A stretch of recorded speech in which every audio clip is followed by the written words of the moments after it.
Okay, so let's give this a go.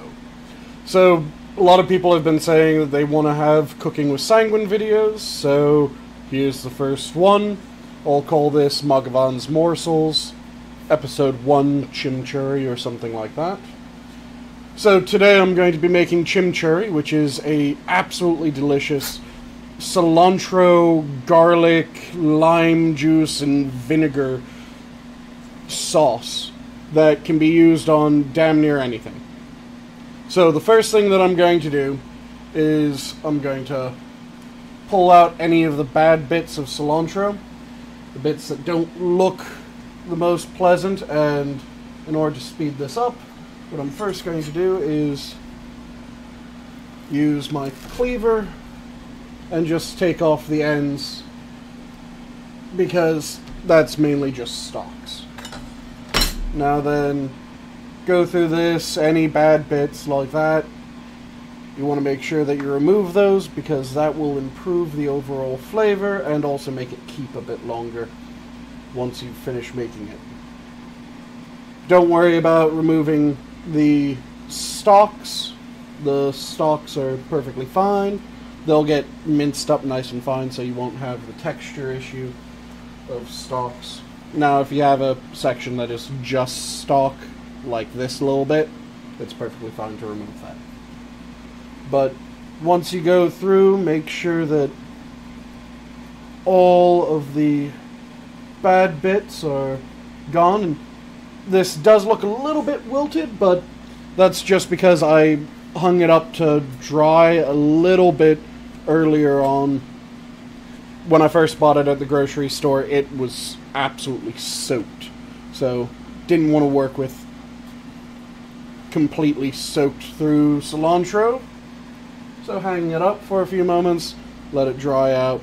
That's perfectly fine. If it's going straight into your refrigerator before you use it, you can use, well, you can keep the water on to a certain degree. You still want to kind of pat it dry so it's not entirely soaked through. That'll cause it to go bad a little bit faster if it is completely soaked through. So, the ingredients that I have around me are about 1.5 teaspoons of garlic, fresh garlic. Then I have about 2 teaspoons of powdered garlic, 2 teaspoons of roasted garlic. Then this is about 2 teaspoons of black garlic. And this is about 1.5 teaspoons to 2 teaspoons of crystallized lime, which you can use lime juice if you prefer. That'll just make it a bit wetter, but that works perfectly fine depending on how you want to use it. I prefer being a little bit drier.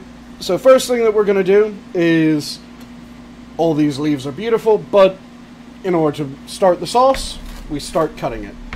To cut it, I'm just using a mezzaluna, also known as a crescent moon knife. It's a herb rocker, a couple different names for it. But you just go through, start cutting this up. It'll get, if you have a multi-blade mezzaluna like I do, you'll get bits of it stuck in there. All you do, push them back through. And then keep rocking. And you'll be doing this for a while. But as you go, you can start adding in the ingredients one by one. I forgot, I also have some Maldon smoked sea salt. Any salt that you like will work. I just really like smoky flavors, so smoked salt is big for me. So just adding in the crystallized lime. All these measurements are fairly rough. The important thing is just to make it to your taste. If you like it a bit more acidic, then you add more lime, and when we end up adding some red wine vinegar to finish it out, you can add a little bit more red wine vinegar. If you like it really garlicky like I do, then you can use as much garlic as I'm using, or even a little bit more. That will work perfectly fine, no problems. And I'll be making another video probably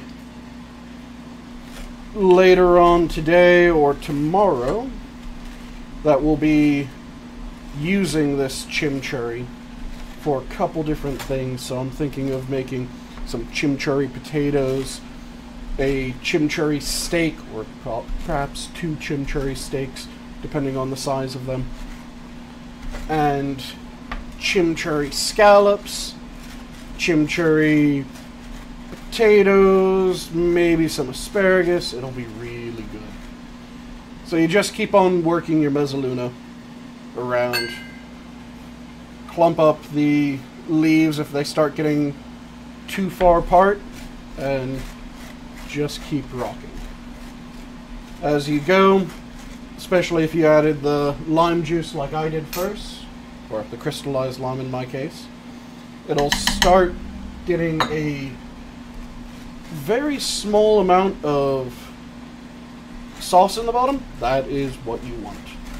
You want that, and you want the cilantro to be really finely done, which is why I'm using a mezzaluna rather than the cleaver that I took off the stems with.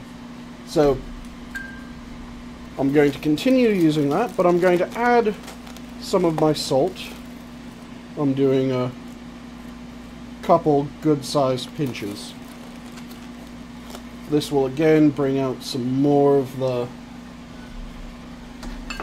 liquid from the cilantro and will help make the paste that I want this to end up being, because it's more of a very thick paste-like sauce rather than a thin sauce, though for different things you can make it more liquidy. I tend to use my sous vide machine a lot, so if I use too much liquid when I try to vacuum pack the meat that I'm trying to flavor with the sauce, it'll end up being sucked out of the bag and jamming up the vacuum motor on my sous vide machine. So I prefer to make it drier and much thicker. But if I'm using it for a marinade that I'm not vacuum packing, then I'll be adding oil and stuff like that in order to thin it out, allow it to cover a bit more. That was just the black garlic, which is absolutely fantastic. If you don't have black garlic, that's perfectly fine, but it adds this nice umami taste to it, and black garlic is just fermented garlic. So it has a little bit of the taste of like a anchovy sauce, such as Worcestershire, or a number of other different types of anchovy sauces are out there. Has that just very nice umami, complex flavor. And I didn't have it until I moved to where I currently live, and now I see it in the grocery store all the time, and I use it in everything I make except for desserts. And at some point I'm probably going to challenge myself to come up with a dessert that uses it. Next I'm going to add the roasted garlic. And again, I really like garlic, so yes, this is an awful lot of garlic going into this. But that is how my taste buds like it. Everything that I do, I'm constantly going to be saying, taste it. Constantly going to be saying, doctor it to how you want it to taste. Because I don't normally measure anything. I do everything when it comes to cooking by how it feels, how it smells, how it tastes. And if all of those are good, I know what I'm making is going to be absolutely delicious. But that's a talent that you kind of have to work on if you don't just naturally have a flavor sense. Which is what I hope some people kind of get out of these videos when they try these different things. They'll try out things, they'll experiment, they'll come up with flavors that they really like. And I'm just going to use my cleaver to move this around, bring it all back to the center so I can have an easier time going at it with my mezzaluna. Scrape that off the cleaver. Okay, next I'll add the fine garlic powder that I have. Just about half of that. And I'll just tap out all of the fresh garlic that I have. And continue working this through. What I said earlier is that chimichurri is normally a fair bit more liquid than my chimichurri. Mine is very, very paste-like. But that is entirely personal preference. Like I said, you can make it liquid, you can keep it firm like I do, add more cilantro to your garlic, and I just used one bunch of cilantro that I got from a local grocer. Just the standard size bunch that you would get from like a Giant or Kroger or anywhere else that you have nearby. And just keep on working the mezzaluna. It's getting very thick. You can also adapt the flavor, so if you want a spicier chimichurri, throw in some jalapeno. You can de-seed your jalapeno, you can devein your jalapeno, that'll make it a little bit more mild. If you want it spicier, throw in seeds and veins and all. Just take off the stem cap and then just add it to the mix and continue rocking your knife back and forth like this. If you don't have a mezzaluna, it works perfectly fine with a chef's knife or even with a slightly curved butcher's knife like this. It's just a bit more awkward and you can just rock your blade through it. The mezzaluna, my mezzaluna in particular, just has 2 blades, so it gets the cutting done twice as fast, which saves a good bit of time. And again, just keep on getting whatever gets stuck in the knife. Keep knocking that back down in so that you can mash it round. You can also add other seasonings in this, so I've done it with smoked paprika as well to add a bit more flavor. Throw in a bunch of different types of spice powders in order to give it a bit more kick. You can make it really spicy if you want. Throw in some habaneros. That gets somewhat close to what my fajita marinade that I'll probably end up doing a video on at some point is. Really just play with this. Come up with how you prefer it to taste and have fun. This is a sauce that goes with everything. It goes with fish, it goes with beef, it goes with chicken, it goes with pork, with vegetables.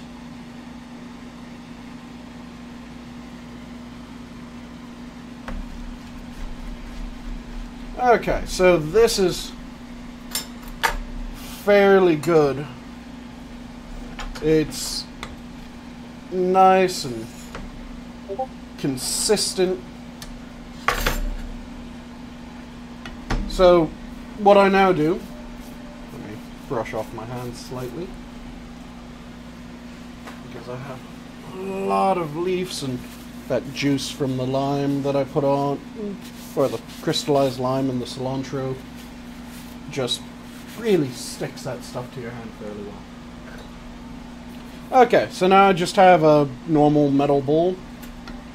I'm going to throw this in. Make sure that I scrape up as much of it as I can. Get it off the edge of the blade. This is a non-reactive metal bowl, which is very important because This has a good amount of acid to it, and I'm going to be adding more here in a moment when I throw in a splash of vinegar, just to make it a little bit thinner. And I'm just using a red wine vinegar. You can use red wine, you can use white, either one. I like just a little bit of flavor the red wine adds to it. And then you just mix that up.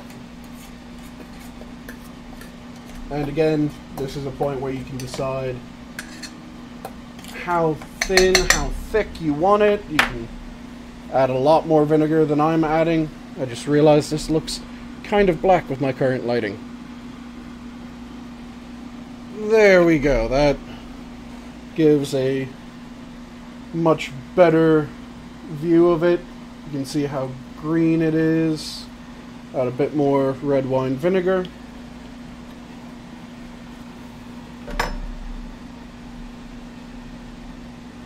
Trying to keep the lighting right without blinding you guys off the reflection of my knife. Add that in, and that's about the consistency that I like. If you want to keep this longer, you can mix up a large batch and then you add a little bit more vinegar than you normally would, and then you add a layer of oil, throw it in your refrigerator. The vinegar helps almost pickle it, which is how the normal chimichurri, the more traditional style chimichurri, is done. It has a lot more vinegar and some oil, and you just have it sitting in this jar. You mix it up, take a spoonful out of it, toss it onto whatever you want to flavor up with the chimichurri, and you let the flavors build over a long period of time. This one's a quick and dirty, simple one. And with that, I think I'll leave off on the first Mathghamhain Morsels. So I hope everyone enjoyed. I hope you guys try to make some chimichurri. And like I said, I'll make another video to show you what its uses can be. Have a good one all.